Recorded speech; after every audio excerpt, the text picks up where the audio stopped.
मित्रों नमस्कार। आज का दिन आप सबके लिए शुभ हो। आज इस बात की चर्चा करेंगे कि ग्रह शत्रु नहीं, अच्छा शिक्षक है। ऐसा कैसे है, आज इस प्रश्न का उत्तर खोजेंगे। इसे ध्यान से सुने। जब किसी व्यक्ति को पता चलता है कि कोई ग्रह अशुभ है, तो वह कुछ बुरा होने की कल्पना संग भय में जीने लगता है। सही अर्थ में किसी कठिन परिस्थिति को देखने का उद्देश्य नकारात्मक नहीं होना चाहिए। ग्रहों द्वारा उत्पन्न कोई भी परिस्थिति आपको सतर्क करती है। ग्रह का मुख्य उद्देश्य आपको सतर्क करना है। यदि किसी सड़क पर तीखा मोड़ हो और उस सड़क पर लगा साइन बोर्ड कोई खतरा पैदा करने की अपेक्षा चालक को गति धीमी करने और सतर्क रहने की चेतावनी देता है। वस्तुतः ज्योतिष यह दर्शाता है कि जीवन में किन क्षेत्रों में अधिक जागरूकता की आवश्यकता हो सकती है। यदि मंगल ग्रह बलवान हो परंतु अशुभ हो, तो व्यक्ति को क्रोध, वाणी, अधीरता और आवेगपूर्ण कार्यों के प्रति सावधान रहना चाहिए। यदि शनि अशुभ हो, तो व्यक्ति को अनुशासन, समय, जिम्मेदारी और धीमी गति से काम करने का प्रयास करना चाहिए। यदि राहु सक्रिय हो, तो व्यक्ति को जुनून, शॉर्टकट, तुलना और शीघ्र परिणाम की लालसा से सावधान रहना चाहिए। एक प्रकार से ग्रह शिक्षक हैं, शत्रु नहीं। ग्रहों के बारे में इस तरह बातें की जाती है मानो वे शत्रु हों। लोग कहते हैं शनि परेशान कर रहा है, राहु मुझ पर हावी हो रहा है, मंगल ग्रह ने मेरी शांति भंग कर दी है, केतु हानि करा रहा है, मेरा चंद्रमा निर्बल है, मेरा सूर्य पीड़ित है। ऐसे कथनों के पीछे ज्योतिषीय अर्थ छिपा हो सकता है। ये कथन भय व अस्थिरता पैदा करके आसानी से जीवन को गलत दिशा में ले जा सकते हैं। ग्रह शत्रु नहीं हैं, वे शिक्षक हैं। शिक्षक सदैव कुछ ना कुछ सिखाता है। कभी कभी शिक्षक गलतियों को सुधारता है, कभी कभी वे कठिन गृह कार्य करने को देते हैं, कभी कभी वे छात्र की गलती को बार बार तब तक बताते हैं जब तक कि छात्र अपनी गलती ना सुधार ले। जब जीवन में क्रोध अलग अलग परिस्थितियों में बार बार प्रकट हो रहा है, तो मंगल ग्रह एक सीख दे रहा होता है। जब वही भय अधिकारियों के समक्ष प्रकट होता है, तो शनि और सूर्य सीख दे रहे होते हैं। जब अत्यधिक सोचने की आदत नींद खराब कर रहे हैं, तो बुध और चंद्रमा कुछ सिखा रहे होते हैं। जब शीघ्र सफलता की लालसा प्रकट होती है, तो राहु कुछ सिखा रहा होता है। जब आराम या विलासिता के प्रति लगाव बढ़ जाता है, तो शुक्र ग्रह सीख दे रहा होता है। जब कर्तव्य और पलायन के बीच वही भ्रम प्रकट होता है, तब केतु सीख दे रहा होता है।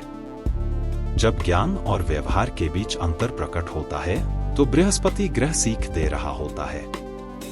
ग्रह विभिन्न परिस्थितियों में कुछ न कुछ सिखा रहे होते हैं, परंतु हम सीखने की अपेक्षा भयभीत हो जाते हैं। जब तक हम सीखते नहीं हैं, तब तक ग्रह नई परिस्थितियां उत्पन्न करके बार बार ऐसा करते रहते हैं। तब हम कहते हैं मेरा तो भाग्य खराब है। लेकिन जिसे हम भाग्य कहते हैं, वह एक दोहराए जाने वाली वह सीख होती है जिसे अभी तक हम समझ नहीं पाए हैं। ऐसे में ज्योतिष और ज्योतिषी ग्रहों द्वारा दी जाने वाली उस सीख को समझने में सहायता करता है। प्रत्येक ग्रह की अशुभ और शुभ अभिव्यक्ति होती है। अशुभ अभिव्यक्ति वह रूप है जिसमें ग्रह तब प्रकट होता है जब उसकी ऊर्जा भय, अहंकार, लालसा, भ्रम, क्रोध, परिहार, भावनात्मक निर्भरता, बोझ, जुनून या झूठी अनासक्ति से होकर गुजरती है। शुभ अभिव्यक्ति वह रूप है जिसमें वही ग्रह तब प्रकट होता है जब उसकी ऊर्जा को जागरूकता, अनुशासन, विनम्रता, भक्ति, विवेक और सही कर्म के माध्यम से परिष्कृत किया जाता है। ग्रह हमारा शत्रु नहीं है।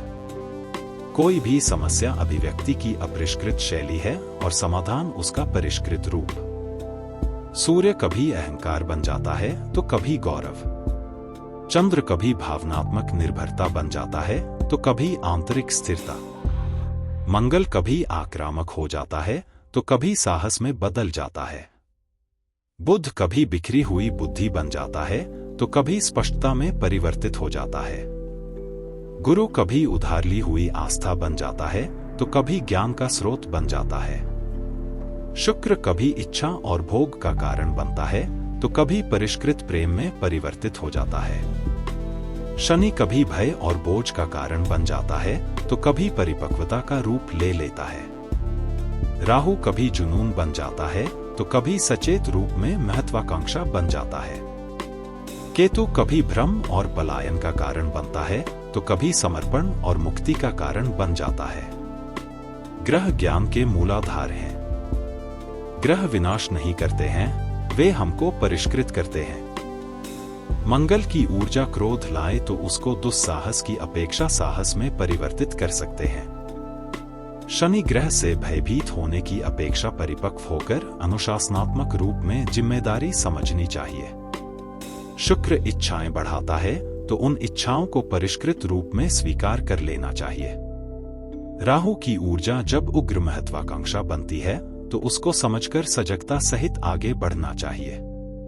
केतु को अस्वीकार नहीं करते हैं पर वैराग्य को समझते हैं। सूर्य के अहंकार को गरिमा में परिवर्तित कर सकते हैं। चंद्रमा की अस्थिरता में डूबने की अपेक्षा स्थिरता का अभ्यास कर सकते हैं। हम बुध का दुरुपयोग करने की अपेक्षा अधिक स्पष्टता चाह सकते हैं। बृहस्पति की प्रशंसा की अपेक्षा ज्ञान के साथ जीवन जी सकते हैं। ग्रह की अशुभ अभिव्यक्ति हमें बांधती है जबकि शुभ अभिव्यक्ति मुक्ति प्रदान करती है। ग्रह एक प्रकार से ग्रह अच्छे शिक्षक की तरह कुछ सिखाना चाहते हैं। ग्रहों की सीख को दर्पण की तरह समझो और अपने जीवन का अवलोकन उसी के अनुरूप करो। अपनी प्रतिक्रियाओं, भय, इच्छाओं, आसक्तियों, कर्तव्यों और विकल्पों पर ध्यान दें। ग्रह आपको डराने के लिए नहीं है। वे आकाशीय शत्रु न होकर शिक्षक हैं जो यह दिखाते हैं कि कहां सुधार की आवश्यकता है। ग्रहों से मत डरो, उनका शिक्षक की तरह सम्मान करो, उनसे सीखो। जागरूकता, धर्म, प्रार्थना, अनुशासन, विनम्रता और सही आचरण के माध्यम से उनके साथ काम करो। सूर्य से मर्यादा, चंद्र से स्थिरता, मंगल से अनुशासित साहस, बुध से स्पष्टता, गुरु से ज्ञान, शुक्र से परिष्कृत प्रेम, शनि से परिपक्वता, राहु से नैतिक निपुणता और केतु से समर्पण सीखना चाहिए। इन सीखों को धीरे धीरे दैनिक आचरण में समाहित करेंगे तो भय जागरूकता बनकर उत्तरदायित्व को परिष्कृत कर देगा। ऐसे में परिष्कार मुक्ति बन जाएगा। भय से मुक्ति की ओर आपकी यात्रा आपका सहयोग करेगी और आप अपना लक्ष्य प्राप्त कर पाएंगे। आप सब पारंपरिक ज्योतिष के बजाय परिष्कृत आध्यात्मिक मनोविज्ञान के स्रोत के रूप में ज्योतिष को ग्रहण करें, जिससे आप अपने जीवन में सरल बातों द्वारा एक नया परिवर्तन ला पाएं और अपने जीवन में शारीरिक व आध्यात्मिक स्वास्थ्य बढ़ाकर अपने जीवन को खुशियों से भर पाएं। समय समय पर वीडियो द्वारा आप सबका मार्गदर्शन करते रहेंगे। हरि ओम। ईश्वर आपको सुपथ प्रदान करे, यही आशीष है। यदि आपने अभी तक हमारे चैनल को सब्सक्राइब नहीं किया है तो अवश्य करें, जिससे आपको अनेक उपयोगी वीडियो देखने को मिले।